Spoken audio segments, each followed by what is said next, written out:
G'day everyone, welcome back. Good day yesterday. It was a good day. And let's see how straight the boys got the bag, because they did something all by themselves. I would say that's pretty bloody good. Bit of a bend there to start off with, but yeah, I'm impressed. It's fairly straight, so well done the boys. Perfect timing. Buff's just rolling in the gate now. Yesterday in the header, I was talking about upgrading. We're going to get rid of the the Grain King for next year, and we're going to upgrade, and we're going to go to a new chaser bin. This is one of the main reasons. So Isaac has to top up the bins because his auger is the one that can do it.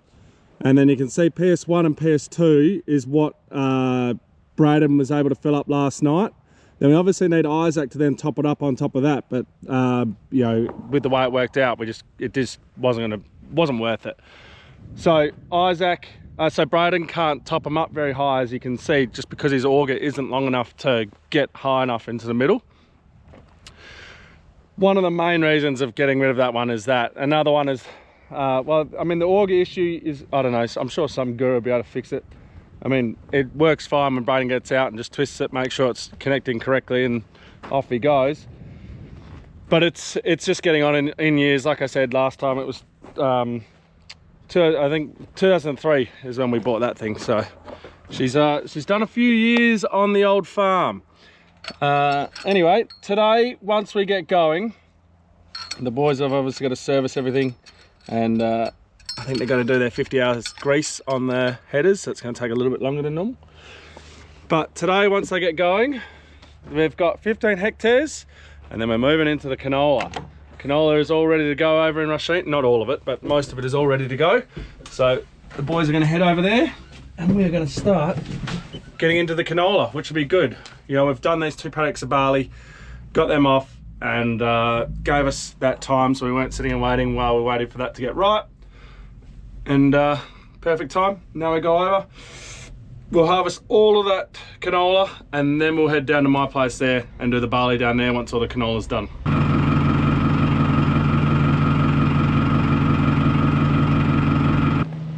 Are you wanting one of these cool Tom's Brook hats? You know what to do. Links down below, 250 bucks, and I'll send you one. We got these 2 PSs just here to go. Well, not to go. Obviously we need to get them out, and I've been holding off moving the auger out of there because that's the canola, and you got to flip it around and you got to empty it out, and well, that's what we're going to do, because I got these 2 bins full of bloody canola, which has been a pain in my backside, because if I'd had them empty, or at least that in that one, then we would have finished the paddock last night. But it is what it is. So I'm going to flip this around and chuck this into PS3, because it just makes my life a lot easier outloading a truck. And then when we finish this, we're going to be left with barley. So he's going to have to do a split load. He hadn't done one with the canola, and I left it because, well, we weren't needing to really. But we will have to do one with the barley, so that I can get my fill bin back, so I can take that up to the, you know, where we're going, and use all my fill bins in the canola. Mind you, we probably don't need all the fill bins in the canola. Well, I hope we do.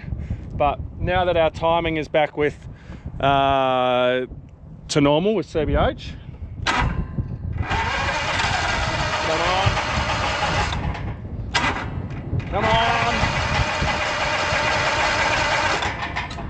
Okay, I gotta fix that. So now that our timing is back to normal with CBH, we should, well, the truck should nearly outrun us, or definitely keep up to us. So really all I should have to take up is the 100 tonner and the 860. And if that's all I had to take up, that'd be marvelous, because you know, they're just the 2 best bins, quickest to outload, easiest to fill. You know, you get most in them. So we'll see. If I don't have to move bins, I won't. I'll just take those ones. Boys are all servicing up there. I've just sealed that bag off. We do have Dad back today as well, which is good. So Dad's on the header and I'm back on the ground. Much easier having it like that. As much as I love getting the header, it's just too hard as the guys controlling, managing, directing everything. It's too hard to be sitting in a header and enjoying that luxury, especially when you've got trucks and they're having to move augers or load themselves, and their loads go down in weight because they're running back and forwards instead of being able to just see on the camera and tell me when to turn it off. So yeah, glad I'm back on the ground, although the flies and the heat, but I'm glad to be back on the ground. I am ducking off to go and catch up with the shed builders. They are rocking up very shortly, so I need to go and catch up with them, show them the shed sites, show them which way we want the shed facing, and then I will be back. The boys will hopefully be all done their service by then and cracking into it, and away we go. The moisture should be fine. We have had pretty warm night and never turned to a southerly, so we never had the moisture come up. Should be right to roll. So the boys will just jump in, get going. 15 hectares should take about an hour and a half, and then they'll be done, and then we can jump over into the canola and see what the Renegade's going to go. I'm hoping it won't go as good as the velocity, I know that, but I'm hoping that it's at least a 2-ton average, which would just be amazing. Shed builders are sorted. Going and showing them both sheds. Hopefully, well, by sounds of it, it can actually happen quite quickly to get these sheds up. So we'll see how long it takes. I'm going to guess probably about 2 weeks, and I'll be able to walk you through some sheds. But so they're Ozspan sheds. So if you guys are looking at sheds, go and check out Ozspan. I just went on there, and they've got like a little shed designer, and you can just make it up to your exact scale. You can even add things like hay bales, utes, chemical pods, tractors, things like that, to get a scale of how everything's going to work in your shed. So I use that for the caravan, for the horse float, and the hay bales, making the hay shed side of it. Also, I put they've got horses on there. I put a horse in there. So yeah, very handy for visually, like if you're a visual person like me, needing to visualize something like that, it just makes it, yeah, a lot easier. So if you are looking for a shed, definitely go and check out Ozspan. The boys' headers are reading about 11.5%. I'm gonna guess it's probably about 12, but it's gonna be certainly dry, which is gonna be great. Now, while we're there, we're setting up Dad with the Harvest Smart thing, where the header drives itself and goes off engine load and grain loss. So preference is grain loss, and means that you're not gonna throw too much out the back. And we had that on our previous headers, the 680s, and it was the worst thing known to man. Just wouldn't work. We'd go too slow in a big crop like that, and it just was crap. That, very good. So obviously the next generation of it, very good. It was very handy, kept us very efficient, especially at night time. I found when I was getting a bit tired, you know, I was bringing the stick back. I was just looking on, like, oh, why am I going so slow? Press the button, off it went, kept me at good pace. Also, we put it at a pace that meant that the chasers were able to keep up with us, and they weren't stopped all the time. Sorry, we weren't stopped all the time. So all in all, it worked really well. When it comes to us upgrading the headers and going to X9s, 11.4. Because that's the way I'll go, is I'll upgrade the headers to X9s for the capacity. The whole idea of us going to an X9 is not to sit on the 18 k's an hour, not sit on the 14 k's an hour and load it up, you know, so it does its a million ton an hour. What I want out of a header is, with something as big as an X9, instead of setting it at 6.8, we would set it at, let's just say, in that sort of crop, those conditions, we'd set it at 10 k's an hour, something like that. Then the header will stay efficient the whole day through. We don't need to be out there smashing hectares at 1,000 k's an hour, risking breaking our fronts and doing damage. What I want is efficiency. I want us to start the morning at 10 kilometers an hour, and then go through the day, the heat of the day, at 10 kilometers an hour. And then when that dew comes in and the moisture comes down, or comes up, I want the headers to be able to still go 10 k's an hour, instead of us, as soon as that sea breeze hits, something like that, we have to drop 2, 3, 4 k's an hour. And then by then it's just not efficient enough for us to be out there. We might as well go home. But with the X9, or your CR11, or a twin rotor machine, the class, you know, you can just keep on powering and just stay at that 10 k's an hour. So that's my ambition when we upgrade headers, is just to stay efficient and not not, you know, get out there and go, oh, it's meant to be able to do 80 tonne an hour, 15 k's an hour, so that's what we're going to do. No, we're going to sit it at 10 k's an hour and stay efficient the whole day through, so that we're not when, you know, we're not up and down with how our headers roll.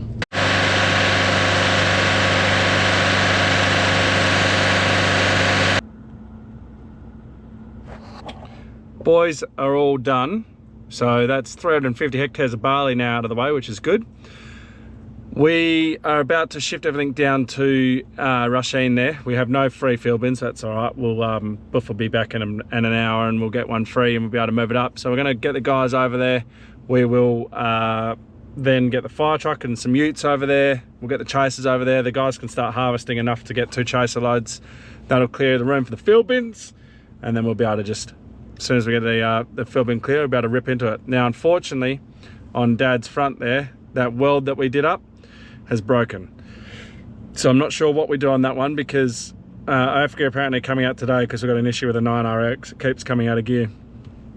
So yeah, Africa are going to come out and have a look at that and just see what we do. At the moment, I'm just going to ignore the issue and just keep rolling. But yeah, I don't know how we fix that, aside from taking it to an engineer with proper welding skills and removing the whole thing and yeah, making it like new. But yeah, I don't know if I can afford the time for that, but obviously I'm going to have to. So things to ponder.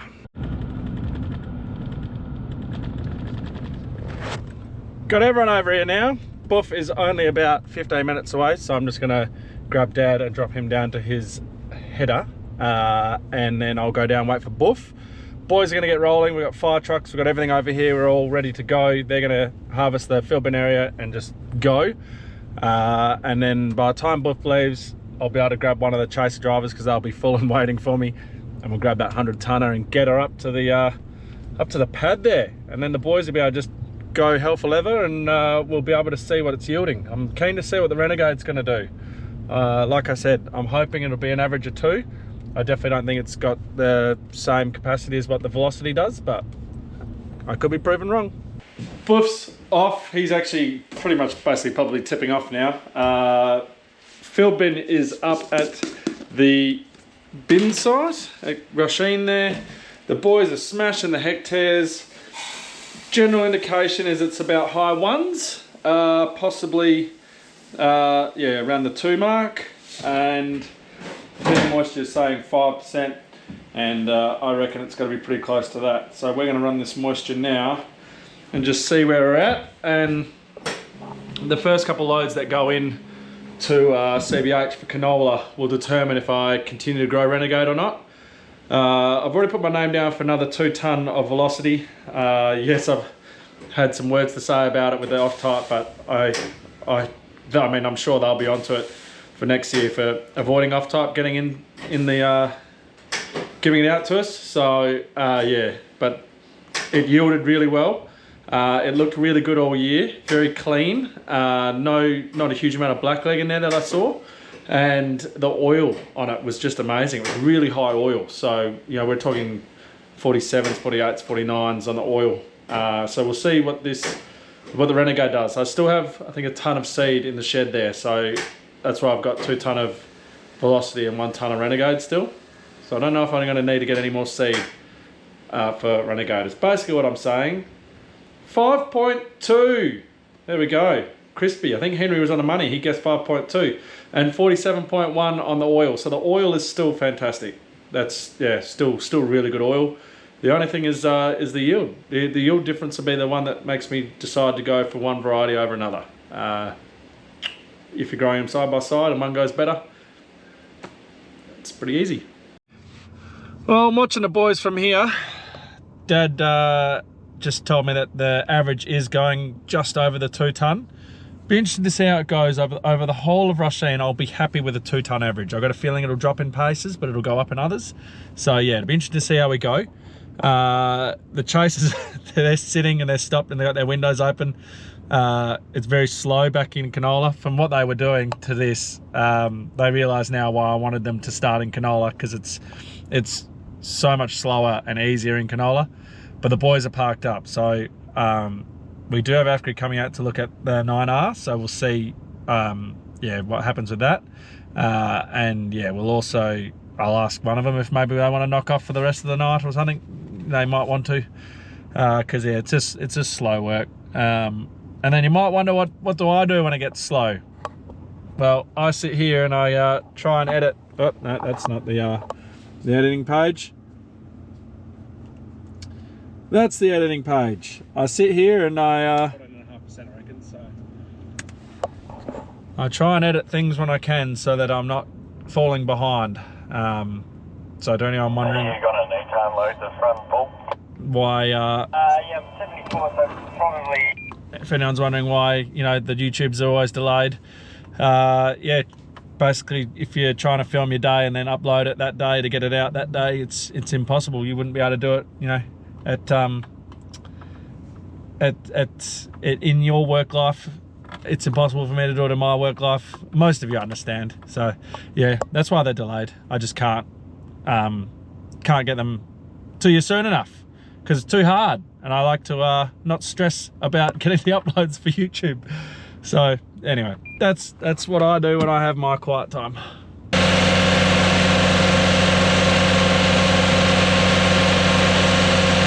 The really good thing about an American truck, and it's the reason that, you know, I went for one, is towing. This thing with the fill bins is just, yeah, unreal. You know, it does know it's there, but at the same point it doesn't. You know, the ute's so big and heavy that it doesn't pull the fill bin around. You can tow it at a decent speed, and yeah, it's so much nicer. Something I noticed the big difference on was towing the header fronts.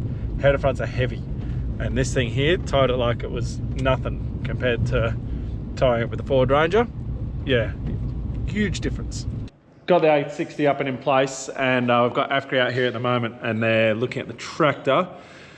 Also had a look at Dad's front, and yeah, he's like, well, you can try welding it or just get the part, which is just that backbone, and replace it. So it's like $1,000, and it's going to take about 3 hours. So that's what we'll do. We'll get the part, and then we'll replace it when we've got time, probably on a cold, wet morning or something like that. So someone's going to have to shoot to town with a truck, most likely me, and go and grab that.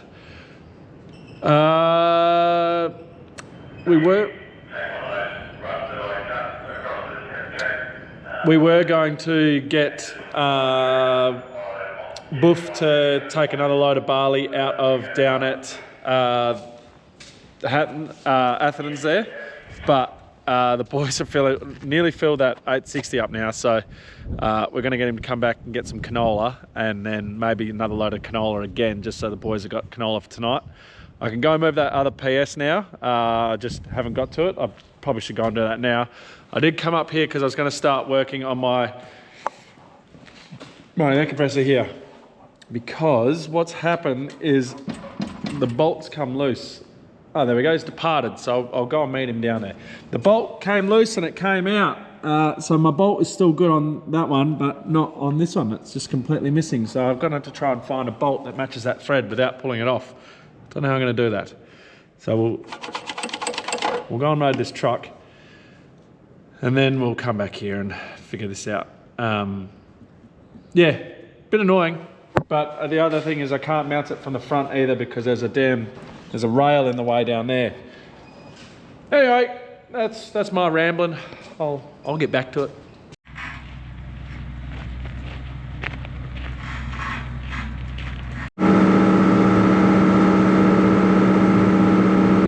The boys are actually pulling off more tons than what I thought down at Rhiannon there. It's, you know, it is yielding, well, it must be yielding that 2-ton average, because they are ripping through it. So I didn't expect them to, one, fill that 100-tonner up so quick, and then two, fill the 860 as well. So it was good having Boof back to do that load there.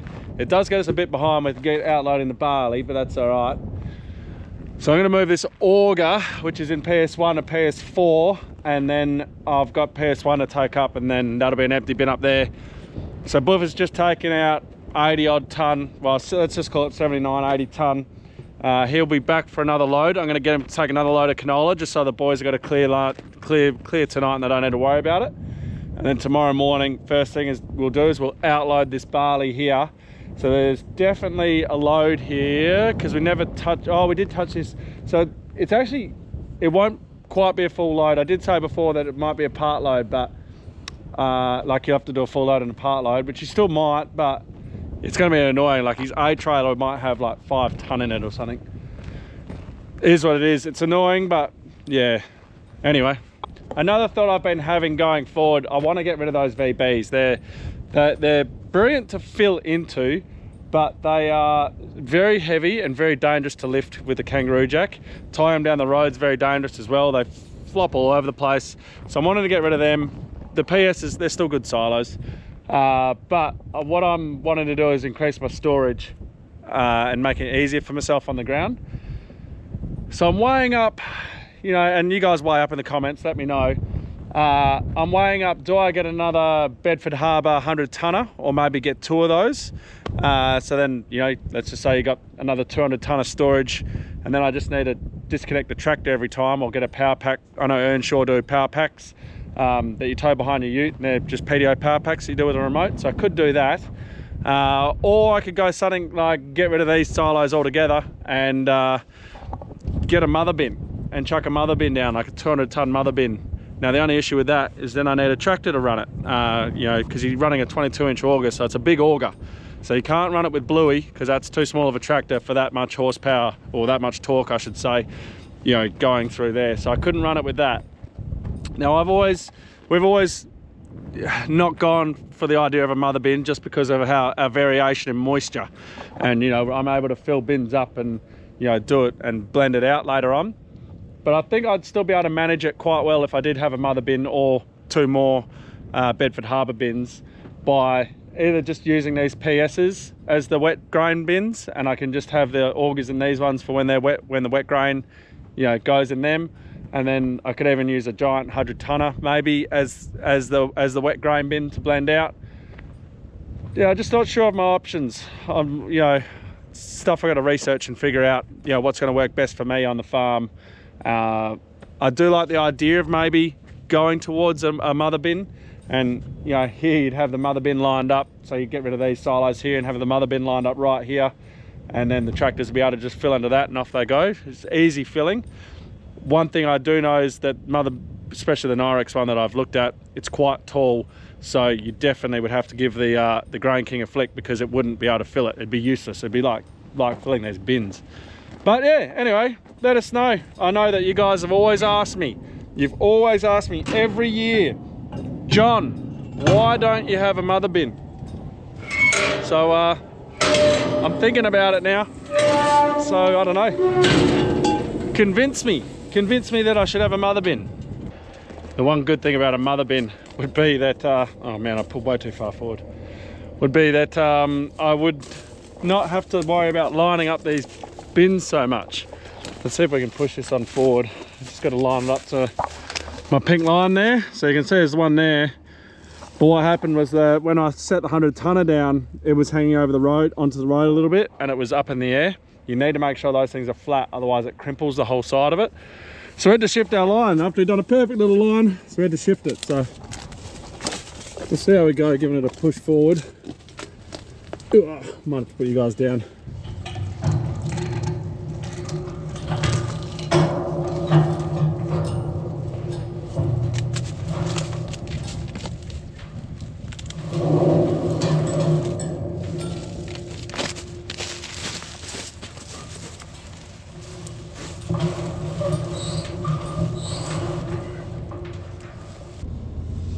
Right, well, that's Buff loaded and he's off to town. Braden's actually pulling up as well. We don't require both chaser bins at the moment. We're not far enough away that we need them, and you know, they're both trained up on it now, so there's no need for them both to be sitting out here just chilling. So Braden's gonna take the night off. I think after tonight though, we'll need both chasers just with the distance, but for now we don't.